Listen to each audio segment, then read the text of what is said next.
సురేఖను కాపాడే పరిస్థితి లేదు. ఎవరు ఆల్మోస్ట్గా ఆయన ఒక మీడియా ఒక చిట్చాట్లో సురేఖను కాపాడే పరిస్థితి లేదు అని నేరుగా ఒక పిసిసి అధ్యక్షుడు మహేష్ కుమార్ గౌడ్ ప్రకటించిండు. అంటే ఆల్మోస్ట్ ఇంతకుముందు నేను చదివినటువంటి వార్త ఏదైతే ఉందో దానికి ఇది మ్యాచ్ అవుతుంది. ఒక పక్కన 27 మంది ఎమ్మెల్యేలు ఒక పక్కన మీటింగ్ పెట్టడం, ఒక పక్కన సిఎల్పిలో ప్రెస్ మీట్లు పెట్టడం, ఆమెను ఇమ్మీడియట్గా తొలగించాలని చెప్పడం.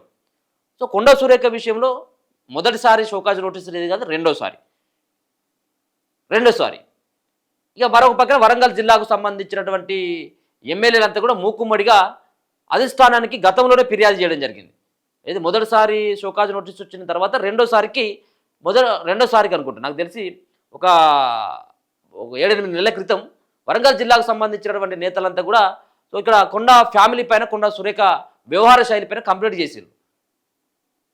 ఎందుకు అక్కడ ఉన్నటువంటి అక్కడే అదే పరకాల కాన్స్టిట్యున్సీ చెందినటువంటి వ్యక్తి ఎవరైతే ఉన్నారో ఎవరు మన రేవూరు ప్రకాష్ రెడ్డి ఎమ్మెల్యే, సో వీళ్ళకు ఫోన్లో అయినటువంటి గొడవ కానీ దాంట్లో అనేక అంశాలని క్రోడీకరిస్తూ జరిగినటువంటి పరిణామం.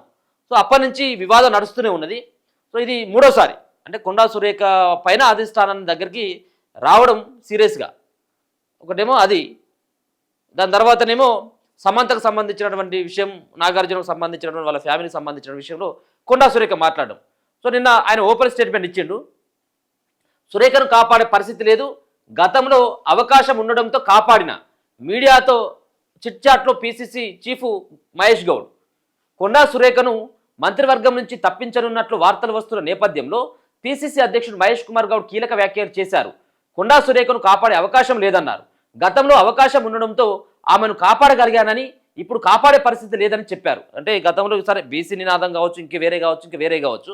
సో వాటన్నిటిని పరిగణలోకి తీసుకొని అప్పుడు జరుగుతున్నటువంటి బీసీ మూవ్మెంట్ కావచ్చు, దాంట్లో భాగంగానే కొంత ఈయన కూడా బీసీ కాబట్టి ఆమెను వెరికేసుకొచ్చేటువంటి ప్రయత్నం చేసింది. ఇప్పుడేమో నేరుగా ముఖ్యమంత్రి రేవంత్ రెడ్డి పైనే వీళ్ళు కళ్ళు నెత్తికెక్కినాయా, ఇటువంటి రకరకాలైనటువంటి వ్యాఖ్యలు చేసింది. సో ఇదేంటి ఇంతకంటే ఎక్కువ మాట్లాడినటువంటి వాళ్ళు కూడా ఉన్నారు, ఇంతకంటే ఎక్కువగా రేవంత్ రెడ్డిని తిట్టినటువంటి వాళ్ళు కూడా ఉన్నారు. సో అప్పుడు నేను కాపాడినా, ఇప్పుడు కాపాడేటువంటి పరిస్థితి లేదని శనివారం నిజామాబాద్లో మీడియా ప్రతినిధులతో జరిపిన చిట్చాట్లో మహేష్ కుమార్ గౌడ్ ఈ వ్యాఖ్యలు చేసినట్ట. పార్టీ లైన్ ఎవరు దాటినా చర్యలు తప్పవని, కొండా సుస్మిత పార్టీ లైన్ దాటి నేరుగా సీఎం పైన ఆరోపణలు చేశారని అన్నారు. అనిరుద్ రెడ్డి, రాజగోపాల్ రెడ్డి నేరుగా విమర్శలు చేయలేదని, అయితే క్రమశిక్షణ కమిటీ సమావేశం తర్వాతే తాను స్పందిస్తానని చెప్పారు. మరి అనిరుద్ రెడ్డి, రాజగోపాల్ రెడ్డి నేరుగా విమర్శలు చేయలేదు అంటే సాటుగా అన్నారా వాళ్ళేమన్నా? వాళ్ళొచ్చి కూడా మీడియా ముంగట్టే అన్నారు కదా, వాళ్ళొచ్చి కూడా అందరి ముంగట్టే మాట్లాడలేదు కదా రేవంత్ రెడ్డిని ఉద్దేశిస్తూ. సరే వీళ్ళంటే ఎమ్మెల్యేలు, అనిరుద్ రెడ్డి ఎమ్మెల్యే, మీ పార్టీలో బీఫామ్ పైన గెలిచినటువంటి ఎమ్మెల్యే, రాజగోపాల్ రెడ్డి మీ బీఫామ్ పైన మునుగోడు నుంచి పోటీ చేసి గెలిచినటువంటి ఎమ్మెల్యే. వీళ్ళు మీ బీఫామ్ పైన పోటీ చేసిళ్ళు, మీరు బీఫామ్లు ఇచ్చినటువంటి వీళ్ళు అంటేనే వీళ్ళపైన ఏం చర్యలు? మరి మీ పార్టీలో ఉన్నటువంటి మీ పార్టీలో బీఫామ్ పైన గెలిచి మంత్రి అయినటువంటి కొండా సురేఖ మాట్లాడిందా మీ పైన ఏమైనా రేవంత్ రెడ్డి పైన? లేకపోయినట్టయితే మీ పార్టీలోనే సభ్యత్వం లేదని పదే మీరే చెప్తున్నారు కదా. మీ పార్టీలో సభ్యత్వం లేనటువంటి కొండా సురేఖ కూతురు మాట్లాడితే పెద్ద తప్పేం వచ్చింది? సరే ఆమె మాట్లాడింది తప్పే కావచ్చు, కాదనట్లేదు, కానీ మీ పార్టీలో సభ్యత్వం లేదు కదా. ఆమె వ్యక్తిగతమైనటువంటి అంశాలను చెప్పింది. వాళ్ళ అమ్మ మీద గౌరవంతో, రేవంత్ రెడ్డి మీద కోపంతో మాట్లాడవచ్చు. ఇప్పుడు ప్రతిపక్ష పార్టీలు ఏ విధంగానైతే రేవంత్ రెడ్డిని ప్రభుత్వాన్ని విమర్శిస్తున్నాడో, మీ పార్టీతో సంబంధం లేనటువంటి సుస్మిత మాట్లాడితే కొండా సురేఖను బలి చేయడం ఏంటిది? లేదు నువ్వు ఎందుకు ఖండించలేదు, పార్టీ కదా, ఇది ఒక లైన్ వస్తుంది. నువ్వు క్యాబినెట్లో మినిస్టర్ కదా, రేవంత్ రెడ్డి అంత మాట అన్నప్పుడు నీ కూతురే కదా ఈ వ్యాఖ్యలని ఇది సరైనటువంటిది కాదు అని ఎందుకు చెప్పలేకపోయాను అనేది ఇప్పుడు కాంగ్రెస్ పార్టీ తీసుకొస్తున్నటువంటి లైన్ ఇదంతా కూడా. కాబట్టి ఇది ఆల్మోస్ట్ ఇది ఆల్రెడీ ప్లాన్ అయిపోయింది, అంత అయిపోయింది. ఆమెను పక్కకు పంపించడమే లక్ష్యంగా కనబడుతున్నది. కొండా సురేఖ రాజీనామా చేయాలి, కూతురు వ్యాఖ్యలతో సంబంధం లేదనడం సరికాదు. అడ్లూరి లక్ష్మణ్ ముఖ్యమంత్రి రేవంత్ రెడ్డిపై మంత్రి కొండా సురేఖ కూతురు కొండా సుస్మిత చేసిన వ్యాఖ్యలపై తొలిసారిగా ఓ మంత్రి స్పందించిండు. కూతురు చేసిన అనుచిత వ్యాఖ్యలకు నైతిక బాధ్యత వహించి కొండా సురేఖ మంత్రి పదవికి రాజీనామా చేయాలని మరో మంత్రి అడ్లూరి లక్ష్మణ్ కుమార్ అన్నారు. కూతురు వ్యాఖ్యలతో తనకు సంబంధం లేని సురేఖ అనడం సరికాదన్నారు. శనివారం ఆదిలాబాద్ జిల్లా ఉట్నూరులో జరిగిన ప్రభుత్వ కార్యకలాపాలకు హాజరైన సందర్భంగా ఖానాపూర్ ఎమ్మెల్యే వెడ్మా బొజ్జు, ఎమ్మెల్సీ దండే విఠల్తో కలిసి మంత్రి లక్ష్మణ్ కుమార్ మీడియాతో మాట్లాడారు. తెలంగాణ రాష్ట్రాన్ని ఇచ్చిన కాంగ్రెస్ పార్టీని అధికారంలోకి తేవడానికి రేవంత్ రెడ్డి ఎనలేని కృషి చేశారని తెలిపారు. తమకు రాజకీయ వారసత్వం లేకపోయినా రేవంత్ రెడ్డి చొరవతో శాసనసభను ఎన్నికయ్యారన్నారు. తన చెల్లెలు లాంటి కొండా సురేఖ ఇప్పటికైనా తప్పు తెలుసుకొని కప్పిపుచ్చుకునే ప్రయత్నం చేయకుండా కాంగ్రెస్ పార్టీకి ముఖ్యమంత్రి రేవంత్ రెడ్డికి క్షమాపణ చెప్పాలని సూచించారు.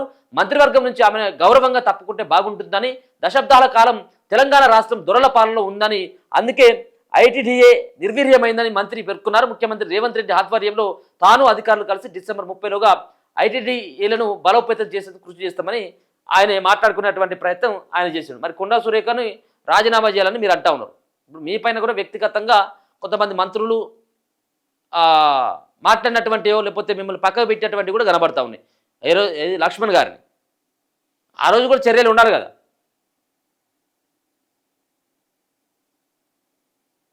ఇంకో కుటుంబ సభ్యులతో మాట్లాడించడం సంస్కారహీనం, కూతురు వ్యాఖ్యలతో సంబంధం లేదనడం బుకాయింపు, సుస్మిత వ్యాఖ్యలపై కొండా సురేఖ క్షమాపణ చెప్పాలి. నోటీసుకు సురేఖ వివరణ సరిగ్గా లేదు, నైతిక బాధ్యత వహించి మంత్రి పదవికి రాజీనామా చేయాలి.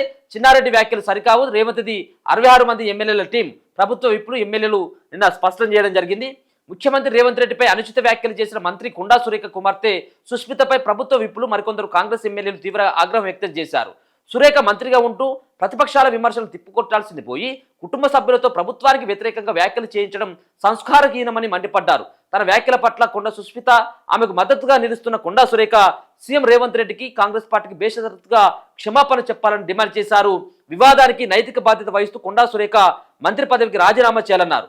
ఈ మేరకు ప్రభుత్వ విప్పులు విజయ రమణ్ రావు, రామచంద్ర నాయక్, ఆది శ్రీనివాస్, ఎమ్మెల్యేలు రాజ్ ఠాగూర్, నవీన్ యాదవ్, కేఆర్ నాగరాజు శనివారం సిఎల్పి మీడియా హాల్లో విలేకరులతో మాట్లాడారు. విజయరమణ్ రావు మాట్లాడుతూ 10 ఏళ్ల కేసీఆర్ రాక్షస పాలనపై కాంగ్రెస్ కార్యకర్తలు రేవంత్ రెడ్డి అలుపెరగని పోరాటం చేసి పార్టీని అధికారంలోకి తీసుకువచ్చారన్నారు.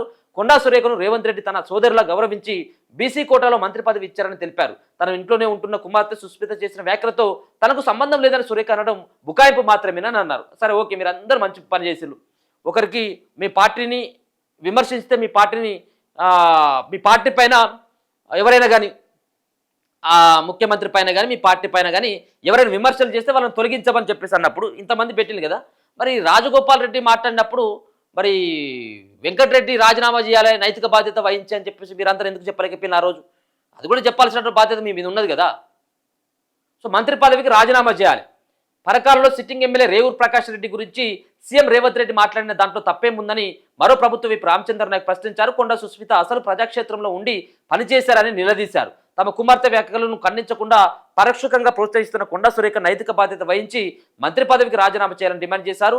ఈ వ్యవహారాలు పార్టీ అధిష్టానం ఆమెపై కఠిన చర్యలు తీసుకోవాలని కోరారు. కొండా సురేఖకు వరంగల్ జిల్లాలో ఏ నాయకుడితోనూ సఖ్యత లేదని, ఆమె ఎన్నో పార్టీలు మారారని విమర్శించారు. మరో ప్రభుత్వ విప్ ఆది శ్రీనివాస్ మాట్లాడుతూ కొండా సుస్మిత వ్యాఖ్యల నేపథ్యంలో సీఎం రేవంత్ రెడ్డి బలహీన ప్రదర్శన చేశారని బీఆర్ఎస్ అంటుందని, కానీ కాంగ్రెస్ పార్టీకి 66 మంది ఎమ్మెల్యేల బలమైన టీం ఉందని వాళ్ళు కూడా మాట్లాడడం జరిగేది. సో మొత్తం ఈ వ్యవహారం అంతా చూస్తూ ఉంటే ఒక పక్కన మల్లు రవి నిన్న చేసినటువంటి వ్యాఖ్యలు కావచ్చు, అలాగే నిన్న 10 మంది ఎమ్మెల్యేల భేటీ కావచ్చు, 10 మంది ఎమ్మెల్యేల మీడియా సమావేశం కావచ్చు, అలాగే పిసిసి అధ్యక్షుడైనటువంటి మహేష్ కుమార్ గౌడ్ యొక్క స్టేట్మెంట్ చూసిన తర్వాత సో సురేఖను ఎవరు కూడా కాపాడేటువంటి పరిస్థితుల్లో లేరు అనేది స్పష్టంగా అర్థమవుతుంది. ఎందుకు లేరు అంటే ఆల్మోస్ట్ అధిష్టానం నుంచి గ్రీన్ సిగ్నల్ వచ్చింది కాబట్టి ఆమె పైన ఇన్ని విమర్శలు వస్తూ ఉన్నాయి. ఆమెను సాగనింపేందుకు బలమైనటువంటి ప్రయత్నం జరుగుతున్నట్టుగా స్పష్టంగా అర్థమవుతుంది. ఇది నిన్న మహేష్ కుమార్ గౌడ్ మాట్లాడినటువంటి తీరు, మిగతా ఎమ్మెల్యేలు మాట్లాడింది.